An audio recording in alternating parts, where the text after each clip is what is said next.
Salam sejahtera untuk para pendengar dan penonton Ngopas dimanapun Anda berada. Nama saya Pendeta Kian Holik dari Sydney, Australia.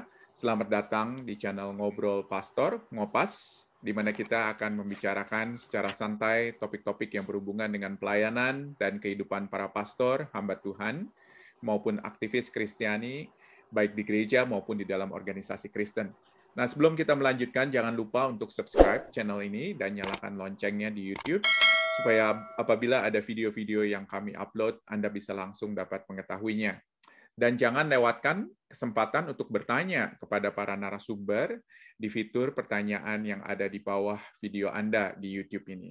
Jangan malu untuk bertanya, apakah itu pertanyaan yang timbul dari interaksi kita bertiga, ataupun juga pertanyaan-pertanyaan follow-up lainnya. Saudara yang dikasih oleh Tuhan, Jepang ialah sebuah negara dengan jumlah penduduk 130 juta orang, dan hanya 1,5% orang Kristen. Dan dari antara 1,5% itu, hanya 0,5% yang Injili. Ada begitu banyak kebutuhan pekerja Tuhan di ladang Tuhan di Jepang, di negara yang menganggap kekristenan hanyalah budaya dari Barat. Nah, kita akan berbicara di Ngopas edisi ke-57 ini dengan dua pelayan pekerja Injil asal Indonesia di Jepang. Yang pertama ialah Jenny dan yang kedua ialah Yuli. Nah, kita akan berkenalan dulu masing-masing nih dengan Jenny dan juga dengan Yuli. Selamat datang di Ngopas, Jenny. Apa kabar? Baik, oke. Baik, puji Tuhan. Pertama-tama mungkin bisa kasih tahu sedikit asalnya di Indonesia dari mana? Halo semua, nama saya Jenny. Saya lahir dan besar di Maluku, kemudian kuliah di Australia, dan kemudian Tuhan panggil datang ke Jepang. Puji Tuhan, ya. Dan di Jepang udah berapa tahun sekarang ini? Di Jepang sudah 5 tahun ada. Ya, baik. Thank you. Nanti kita akan ngomong mengenai pelayanannya di Jepang ya. Kita beralih ke Yuli. Yuli, selamat datang di Ngopas. Apa kabar? Baik. Ya, Yuli, baik. Ya, Yuli asalnya dari mana di Indo nih? Saya lahir dan besar di Jakarta. Di Jembatan 5 Jakarta. Di Jembatan 5 Jakarta ya, spesifik sekali nih. Spesifik. Ya, maksudnya lahir di situ besar. Dan pertanyaannya ialah, sudah berapa lama ada di Jepang? Ini tahun ke-5 ya. Kayaknya hampir juga bareng ya? sama Jenny ya. 5 jalan 4 tahun di sini 1 tahun. Ya, 5 tahun. 5 tahun ya, oke, ya puji Tuhan. Nah, pertama-tama ini pertanyaannya kepada kalian berdua, kenapa terpanggil atau mau pergi ke Jepang? Apakah ini karena Jepang ini penuh dengan atraksi-atraksi yang kalian suka, atau mungkin Jepang ini kelihatannya bagus, apalagi kalau misalnya bunga sakuranya lagi berkembang? Apa nih yang membuat kalian kepingin pergi ke Jepang? Mungkin Chenny dulu deh, Chen. Silakan, Chen. Jawaban singkatnya, karena Tuhan. Jawaban panjangnya, karena Tuhan. Kemauan Tuhan lebih kuat daripada kemauan saya. Ya, jadilah demikian. Rencana saya begini begitu, ternyata rencana Tuhan bukan rencana saya. Wah, luar biasa. Berarti rencananya kelihatannya lain nih sebelumnya ya. Dari pergi ke Jepang. Boleh cerita rencananya apa nih sebelumnya nih?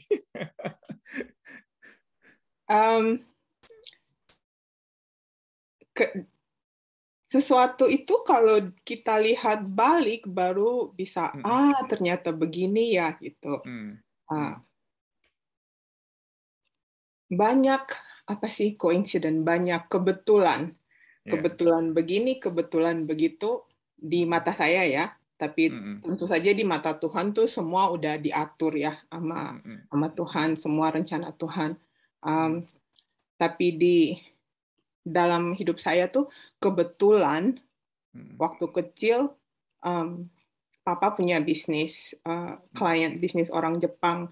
Jadi dari kecil saya dan saudara-saudara saya tuh sering ketiban rezeki, dapat oleh-oleh cute things yang kawaii dari Jepang, lunch bag lah, pensil lah, pena, stationery gitu yang lucu-lucu. Jadi dari kecil tuh saya udah senang gitu sama yang kawaii.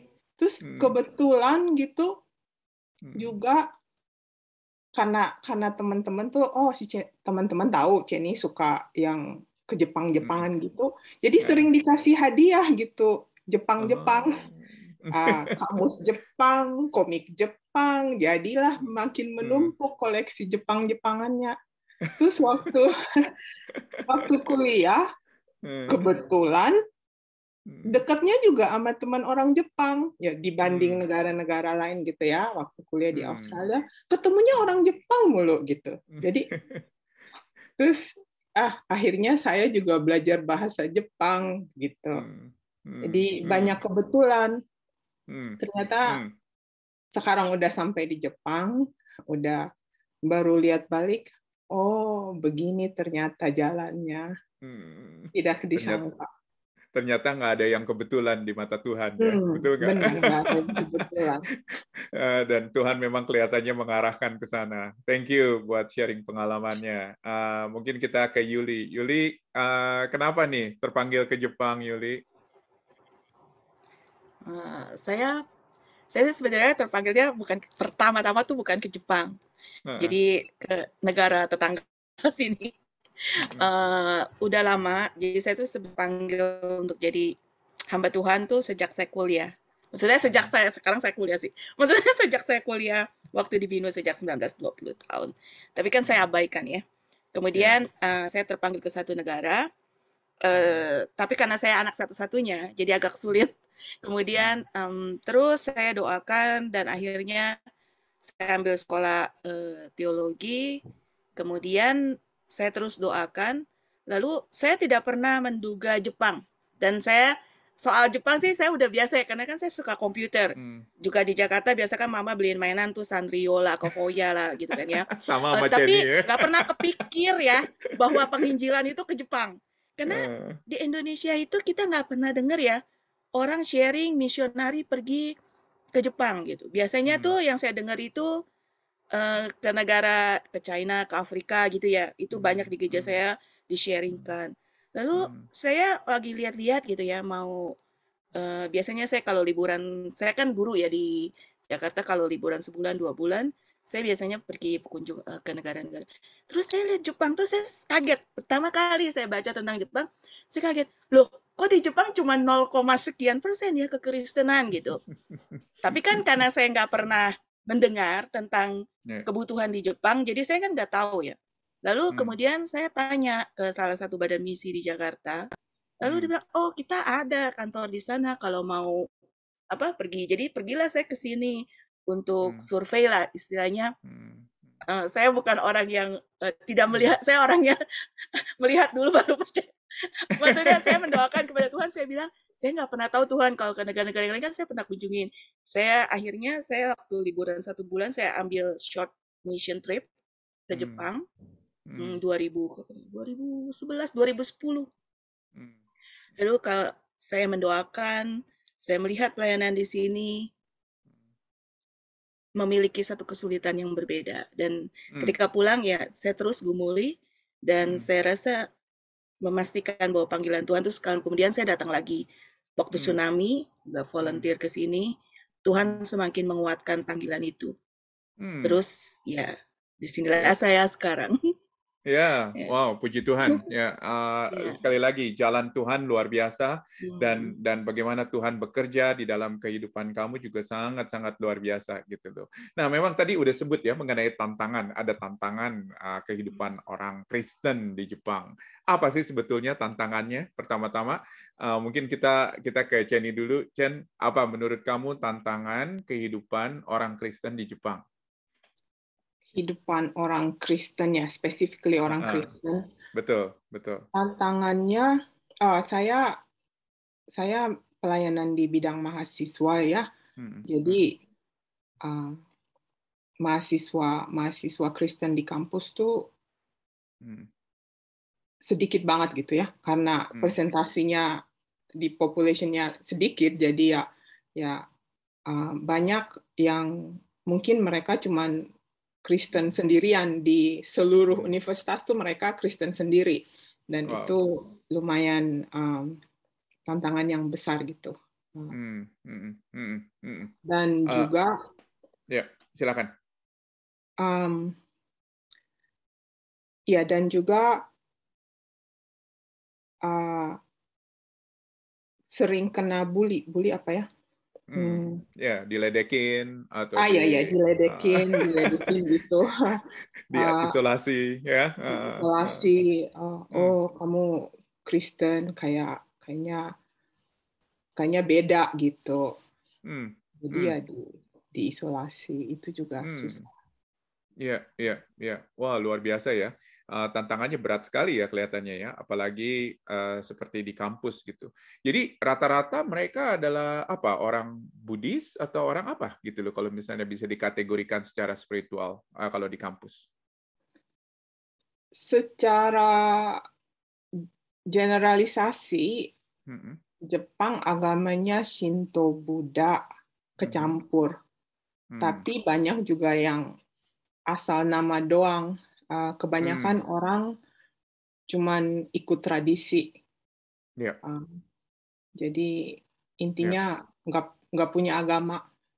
Jadi, kalau perlu ke shrine, perlu ke temple, pergi gitu buat doa. Tapi sebenarnya sih nggak percaya amat sih menurut mereka. Jadi boleh dibilang sangat tradisional lah ya. Jadi pergi beribadah itu atau pergi berdoa itu kalau perlu aja begitu ya mungkin. Kalau ada maunya. Kalau ada maunya ya. Thank you buat sharingnya. Kayak Yuli, coba Yuli, menurut kamu apa sebetulnya tantangan hidup sebagai orang Kristen di Jepang? Pertama-tama tekanan budaya ya. Karena tesis kan saya sekolah teologi di Jepang sebelum saya di sini. Itu tesis saya memang menulis tentang tantangan orang Kristen dan gereja di Jepang untuk menjangkau. Jadi memang di Jepang itu sejak Kaisar menyatakan dia bukan dewa lagi, memang ada pemisahan secara hukum. Memang institusi, kantor dan lain-lain itu tidak boleh agama itu dipisah.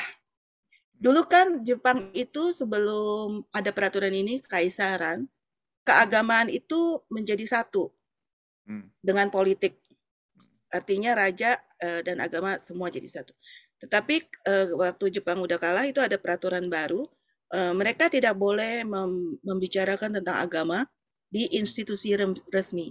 Jadi tantangan terbesar bagi kekristenan, mereka bukan menyembunyikan identiti ya, tapi memang mereka biasa tidak ngomong soal agama di tempat umum. Walaupun mereka percaya pun, karena udah terbiasa ya dari sekolah kan kita beruntunglah di Indonesia, kita diajarkan tentang agama. Tapi di sini tuh agama tidak disebut. Jadi tantangan untuk orang Kristen, mereka juga merasa ya udah saya sama dengan orang-orang lainnya dan dengan budaya mereka bahwa mereka harus harmoni, menyusun satu kesamaan. Kalau kita di negara kita Pancasila itu loh untuk saling jadi di sini juga sama. Jadi untuk kekristenan mereka juga tantangannya enggan juga untuk kasih tahu orang. Jadi lebih tertutup begitu. Karena mereka juga nggak merasa mereka perlu. Kalau mereka mengakui ke agama mereka. Itu tantangan terbesar, termasuk para pendeta juga. Mereka juga kayak ya udah ini kan di gereja. Jadi waktu saya sekolah teologi itu, saya juga melihat ya udah kalau urusan yang di gereja, ya udah di gereja. Jadi mereka eksklusif. Jarang mereka menjangkau yang lain. Kalaupun mau menjangkau yang lain, caranya tuh sangat saya rasa agak berbeda dengan yang biasa kita. Karena mereka tidak mau merubah tatanan keharmonian antar umat gitu loh, maksud kalau seperti di Indonesia gitu. Itu sih tantangan terbesarnya adalah tekanan budaya ya. Jadi tekanan budaya yang tidak terlihat. Artinya kan di Jepang ini bebas ya. Semua orang boleh menyebarkan agama. Setiap minggunya ada di sini ada setiap tahun banyak agama baru. Boleh-boleh aja punya agama di sini, nggak dilarang. Menginjili pun tidak dilarang. Tapi tekanan budaya yang tidak terlihat itu tantangan terbesar. Betul, betul. Jadi luar biasa ya, maksudnya bagaimana mereka mencoba untuk menaruh keagamaan ini menjadi sesuatu yang privat, begitu kan? Maksudnya kan? Iya, di sesuatu luar. yang hanya ada di dalam gedung atau sesuatu yang hanya ada di dalam kelompok. Dan mereka mencoba untuk menjaga keharmonisan itu seperti yang tadi kamu katakan ya, untuk supaya tidak menyinggung agama lain. Kurang lebih seperti itu? Ya, menyinggung artinya secara Jepang mereka kan memang secara law tidak boleh membicarakan agama di institusi gitu. Misalnya di sekolah apa gitu ya. Jadi untuk menjaga itu dan biasanya kalau yang udah agak berumur mereka bilang, "Oh, saya Jepang, I'm a Shinto." Jadi Shinto itu identity mereka juga. Karena saya Jepang, maka saya Shinto. Nggak mungkin saya Kristen walaupun dia ke gereja 20 tahun. Iya, iya. Jadi dia karena dia lahir sebagai orang Jepang, terus kemudian dia mengidentifikasikannya sebagai seorang Shinto gitu loh kurang lebih. Wow, itu Dan sesuatu yang luar biasa. Silakan, Ceni. Ada pepatah sangat terkenal orang Jepang semuanya tahu kayaknya. Aku yang naik pasti diketok untuk itu. Jadi itu sebisanya jangan jadi paku. Ya, peribahasa ya. Jadi orang ada mahasiswa udah kerja, jadi mau nggak mau harus ikut kayak pergi minum-minum. Orang Jepang tuh kalau ada nomikai, nomikai pasti pergi minum.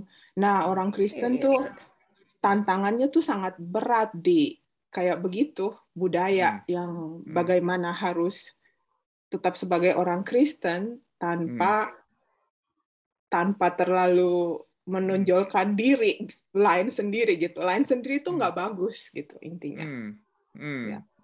Ya, budaya wa itu ya harmoni. Wow, luar biasa ya. Ini sebuah tantangan yang mungkin nggak dimiliki oleh kita yang tinggal di negara-negara lain gitu, maksudnya. Jadi bagaimana kita, maksudnya sekarang ini seorang Kristen ini boleh dipanggil menjadi seorang yang berbeda dan harus menjadi orang yang berbeda, tetapi di lain pihak juga harus tahu bagaimana menempatkan diri di tengah-tengah orang-orang yang berbeda-beda gitu ya. Luar biasa. Itu tantangan yang ada tantangan lain mungkin yang kalian ingin sharekan, silakan. Mungkin dari Ceni dulu kali kalau misalnya ada tantangan lain. Tantangan lain ya mungkin di mana-mana juga tantangan orang maunya sukses, mau hidup aman-aman aja, nggak mau susah, nggak mau ya. Jadi tantangan untuk mengejar karir. Dan ya karir kalau lebih tinggi juga lebih sibuk, dan kalau lebih sibuk ya apa yang paling pertama dikorbankan, gereja atau aktivitas pelayanan pasti jadi korban nomor satu. Itu juga tantangan umum sepertinya, dan di Jepang apalagi karena budaya kerjanya juga lumayan lebih kencang dibanding negara lain. Iya.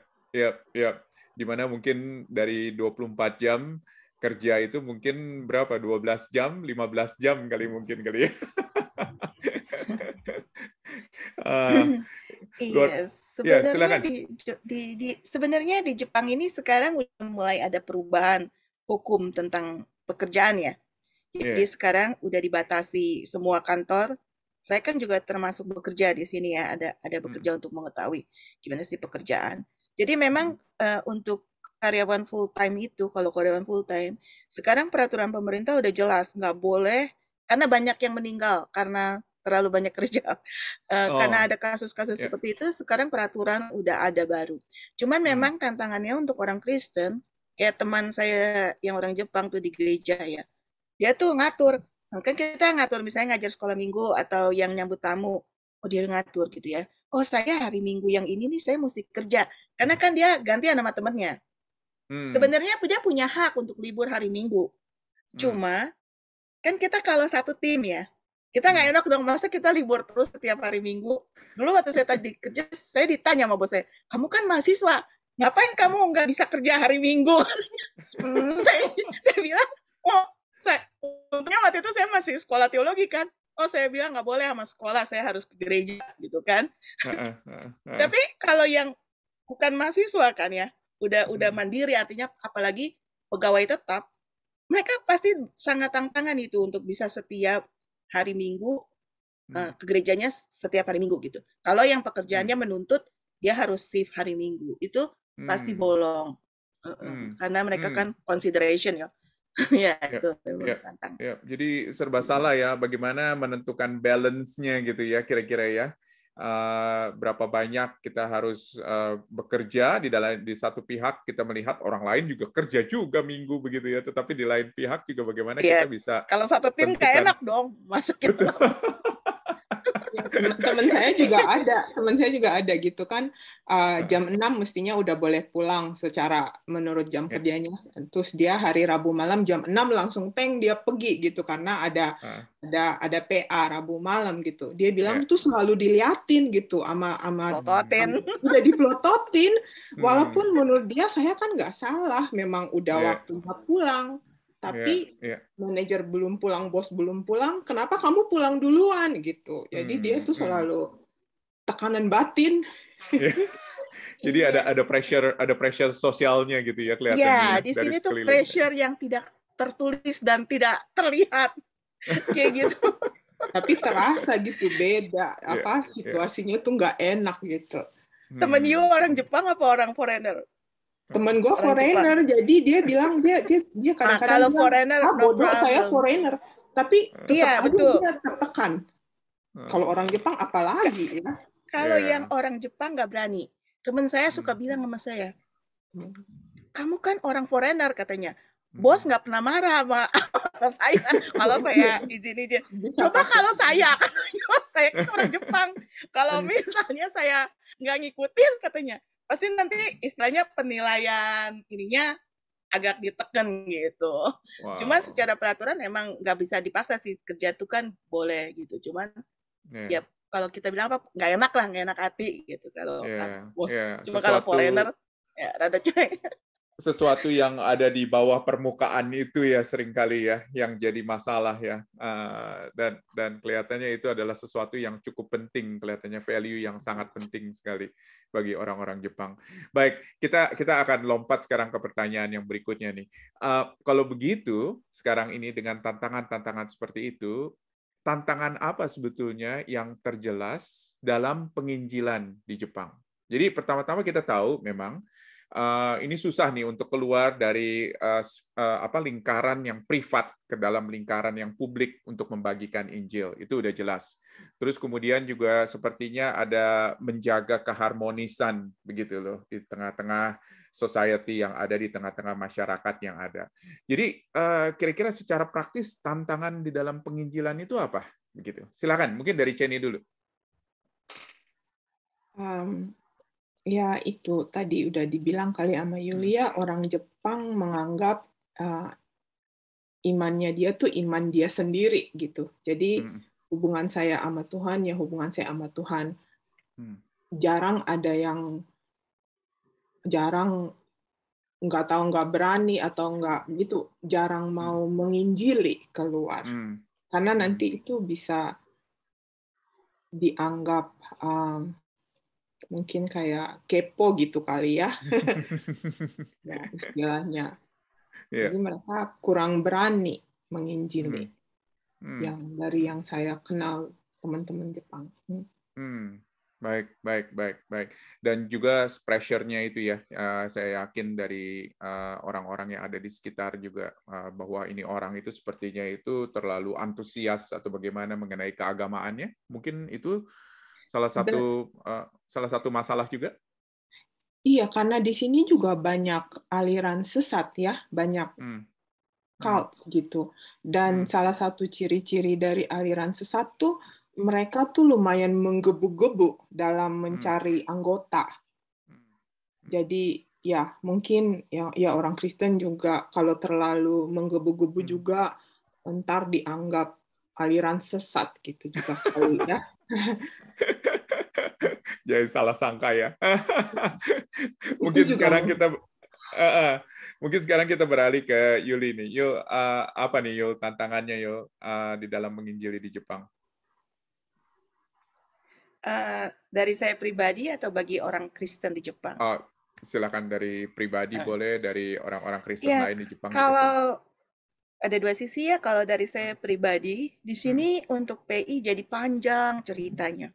Karena kan mereka dari pertama tuh akan bertanya, kenapa juga saya perlu?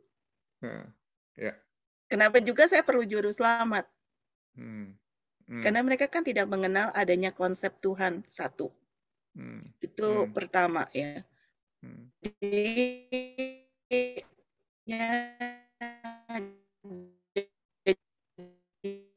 Sorry sebentar ya. Oke, sekarang kita mungkin ke Yuli ya. Kira-kira tantangan penginjilan apa nih kalau misalnya di Jepang? Apa kesulitannya untuk orang membagikan berita Injil di Jepang? Silakan Yuli. Ya, sebenarnya secara tantangan hampir tidak ada ya. Karena kan di sini bebas-bebas saja. Cuman untuk memulai berbicara tentang keagamaan atau Tuhan, mereka sih mau aja mendengar ya. Di kampus ini nih, ini kan istilahnya kampus seperti Maranatha gitulah ya. Mayoritas bukan Kristen. Mereka oke-oke aja Bible study gitu sebagai pengetahuan. Tetapi ketika kita tantangan utama nih kalau saya pribadi ya, itu menjelaskan dari Tuhan itu ada. Pernah sekali ya saya penginjilan, sekarang orangnya udah percaya, tapi pertanyaan dia waktu mau percaya itu dia nanya gini, kalau begitu Tuhan sekarang ada di mana? Itu kita nggak pernah nanya ya, di Indonesia saya nggak pernah dapat pertanyaan itu loh. Selama Tuhan itu sekarang ada di mana gitu, dia nanya. Jadi memang pertanyaan tantangannya kita juga kedua kita harus tahu Alkitab itu bolak-balik. Kalau di Indonesia mungkin bukan cuma di Indonesia, mungkin lebih emosi ya. Kita kan nggak perlu menjelaskan bahwa Tuhan itu ada dan Tuhan itu satu. Kita menjelaskan tentang dan manusia itu butuh diselamatkan.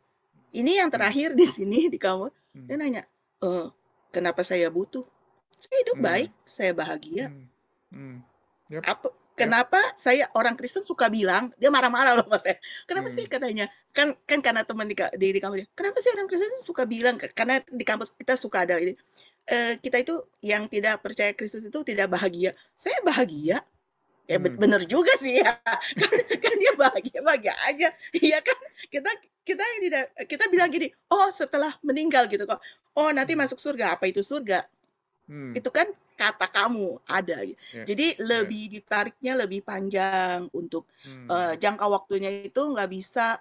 Kadang kan ditanya, oh kenapa yang percaya berapa tahun? Cuma kadang sedikit. Iya itu. Terus juga saya pernah satu kali dia nanyanya panjang dari kejadian sampai dari perjanjian lama ke perjanjian baru nih. Ini orang baru percaya. Mungkin kalau saya di Indonesia nggak dapat pertanyaan ini dari orang baru percaya.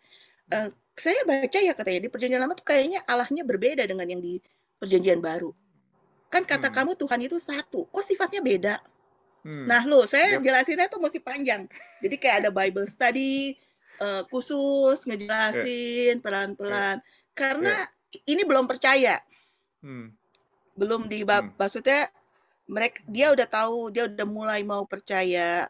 Tapi di sini sepertinya orang sebelum percaya, kalau dia mau tahu dulu nih Alkitab yang dibaca itu, yang kamu percaya itu bener gak gitu loh.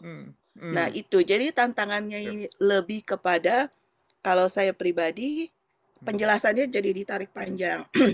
Kedua, setelah percaya pun, beberapa orang yang telah percaya ya, ini maju mundur. Maju mundur dalam arti, dia udah percaya nih mau komitmen, tapi kan orang tuanya, terus nanti teman di kantor, nanti dia merasa, kok apa yang di Alkitab, mungkin karena orang Jepang kali ya, dan kita apa yang di Alkitab, kita pun Kristen ya, kadang ada yang kita kerjakan, ada yang enggak. Dia nanya nih, kenapa yang begini, ntar gimana gitu. Jadi kayak teknik-teknik kecil-kecil gitu banyak. Makanya pendeta kebanyakan di Jepang itu repot. Karena dia kan ngejawabin yang melayani hal-hal seperti itu, hubungan keluarga, hubungan dengan orang tua. Kadang juga nih yang satu teman saya udah percaya, jadi dia agak merenggang dengan orang tua. Iya. Jadi tantangannya itu lebih kepada sedikit, yang ditariknya panjang, yang percayanya dalam arti ya memang Tuhan tidak melihat jumlah ya, tetapi walaupun sedikit, jadi yang diurusinnya jadi banyak, jadi panjang seperti itu. Ya, betul. Tapi itu kita bagian dari kasih kita ya, pelayanan kita ya. Tapi kan orang lihatnya, kan dulu cuma sedikit aja, kayaknya repot amat. Orang di gereja, ya kayak gitu. Kalau untuk orang Jepang, dari yang skripsi saya kan wawancara beberapa pastor dan misionari. Mereka kan gereja Injili. Lalu apa sih tantangannya penginjilan? Itu pertanyaan saya buat mereka dari tesis saya.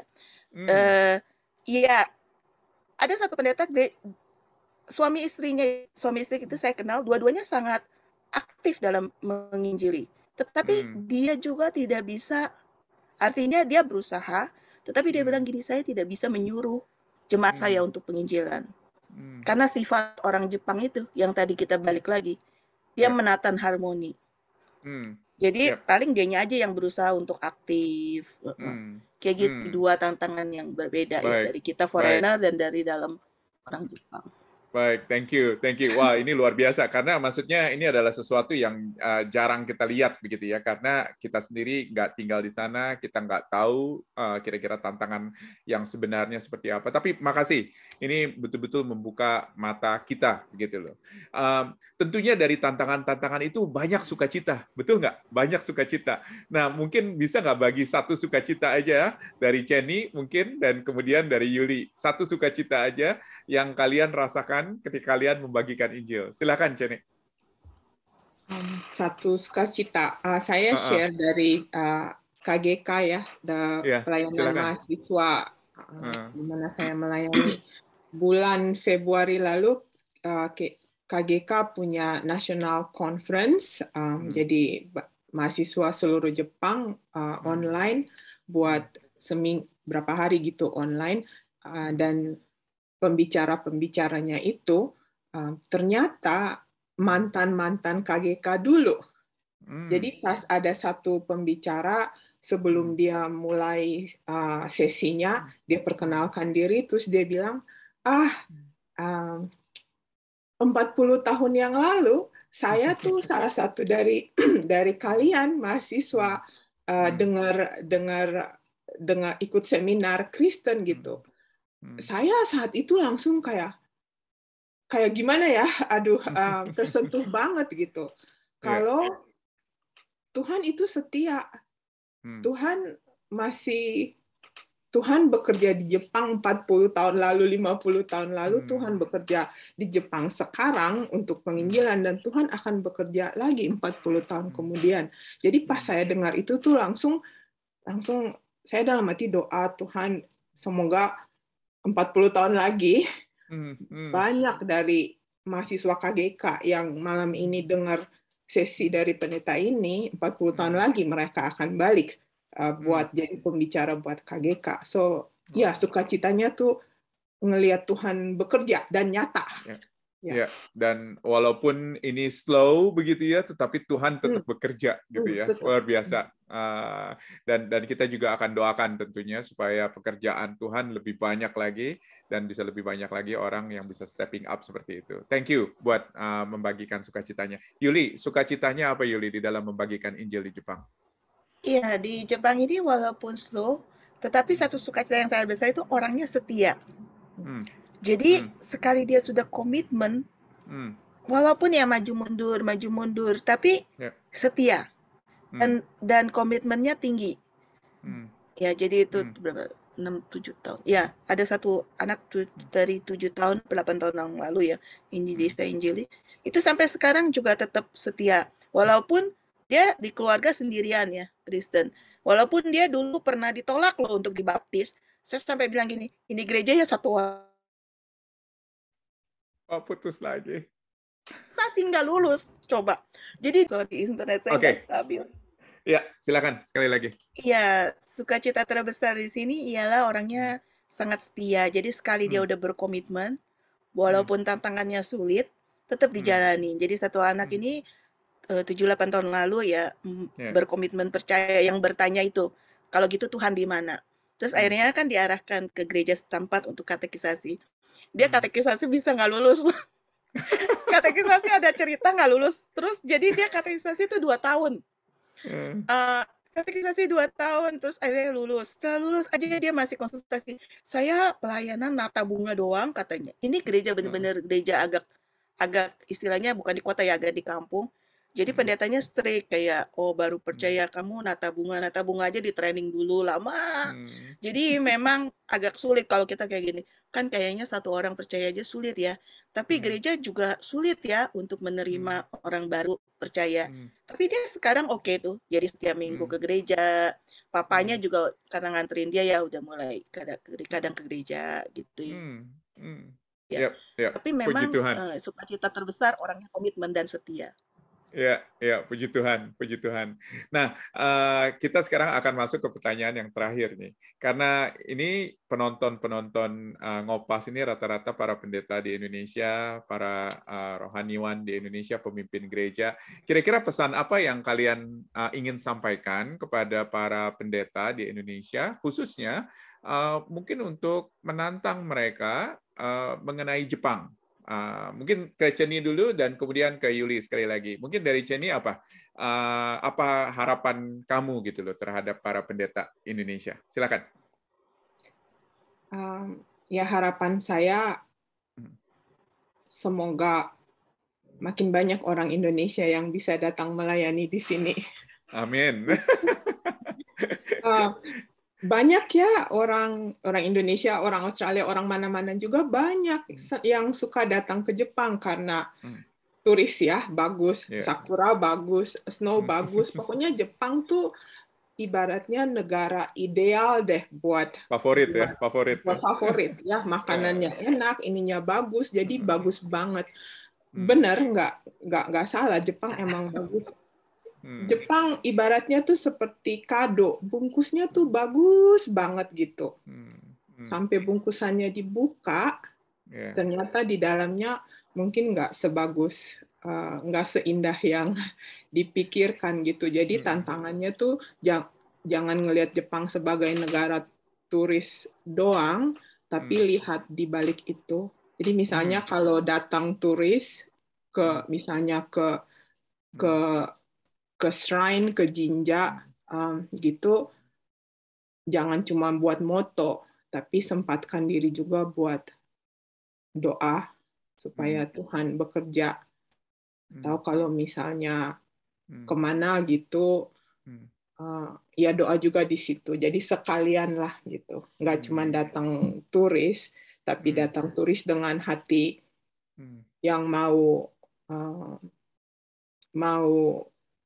mencintai orang Jepang buat Tuhan Yesus gitu ya. Amin. Ya, dan itu harapan kita untuk para pendeta bisa mendorong orang-orang yang kalau ke Jepang juga bisa mendoakan apa maksud tujuan Tuhan buat mereka untuk ada di Jepang atau untuk berkoneksi dengan di Jepang. Makasih banyak, Ceni. Dengan Yuli, kira-kira harapan apa nih bagi para pendeta di Indonesia? Ya, sama ya seperti yang saya pertama kali sebutkan. Waktu saya di Indonesia, kayaknya saya jarang mendengar orang sharing misi ke Jepang gitu ya. Jadi ya, harapan saya terus didoakan karena tantangan berbeda, bukan secara fisik, tetapi tantangan yang tidak terlihat, jauh tidak terlihat dari tantangan yang di negara-negara lain. Jadi sepertinya kalau kata teman saya yang misionari, dia 3 turunan misionari di sini. Seakan roh Tuhan melihat saja katanya dari atas, tetapi mengapa tidak? Tetapi setelah saya di sini 4 tahun, jadi saya lihat Tuhan bekerja, bukan tidak bekerja, Tuhan tetap bekerja, tetapi perlu didukung juga doa, ya. Terus kedua, kalau ada jemaat-jemaat yang mau ke Jepang, misalnya tidak perlu jadi misionari, misalkan student. Banyak juga dulu siswa saya yang sekarang student di Jepang, dia jadi student di sini, tapi kan dia Kristen. Dia juga bisa menularkan budaya kekristenan. Banyak juga diaspora Indonesia yang di Jepang ini berangkat dari studi, kemudian dia juga giat melayani orang-orang Jepang. Karena kan dia lancar ya berbahasa Jepang, karena dia studinya dari S1 gitu ya, kan ya. Itu memang cara saat ya disarankan kalau misalnya ada jemaat ya didoakan juga, bukan hanya pergi studi tapi dia bisa juga melayani gitu. Luar biasa ya, jadinya memikirkan pekerja gitu ya. Betul, memikirkan misi di atas studi dan juga di atas pekerjaan begitu ya. Jadi bukannya pekerjaan yang menjadi tujuan akhir, tetapi ialah misi yang menjadi tujuan akhir. Alatnya itu adalah dengan pekerjaan, dengan studi gitu loh. Wah, luar biasa. Ini pembicaraan yang sangat-sangat langka sekali karena kita sekali lagi dibukakan mata kita mengenai keadaan di Jepang, bukan hanya yang bagus-bagus yang ada di luar, tetapi justru yang ada di dalamnya. Dan bagaimana kebutuhan orang-orang di Jepang akan keselamatan di dalam Yesus Kristus, akan kepercayaan di dalam Yesus Kristus itu merupakan sesuatu yang sangat real sekali. Dan kita harapkan lebih banyak lagi pekerja-pekerja Tuhan boleh dikirimkan ke Jepang. Thank you banget ya buat waktunya, dan kita terus mendoakan kalian dan juga mendoakan saya yakin pekerja-pekerja lain, pekerja-pekerja Injil lain yang ada di Jepang gitu loh. Oke, kita akan tutup dalam doa, kita akan berdoa bersama-sama. Mari kita satu dalam doa. Tuhan, kami bersyukur dan terima kasih buat waktu yang Tuhan berikan untuk kami untuk merekam ini ya Tuhan, dan untuk mendengarkan bagaimana kebutuhan yang sangat mendesak di Jepang. Banyak orang yang berjalan di dalam kegelapan, tidak mengenal Tuhan Yesus Kristus. Dan biarlah kiranya Tuhan, Engkau boleh menggerakkan gerejamu di Indonesia, di berbagai macam tempat, untuk boleh mendoakan dan boleh mengirimkan pekerja-pekerja ke ladang Tuhan. Tuhan tolong bantu kami, biarlah kiranya kami boleh terus juga setia Tuhan di dalam pekerjaan pelayanan ini, khususnya untuk Jenny dan Yuli. Engkau berkati mereka dan berkati juga ya Tuhan kehidupan mereka di sana. Biar mereka boleh sekali lagi Tuhan menjadi alat Kristus, menjadi instrumen Kristus yang jelas di Jepang ini. Terima kasih ya Bapak, kami menyerahkan mereka ke dalam tangan-Mu dan menyerahkan juga gereja-gereja Tuhan ke dalam tangan Tuhan.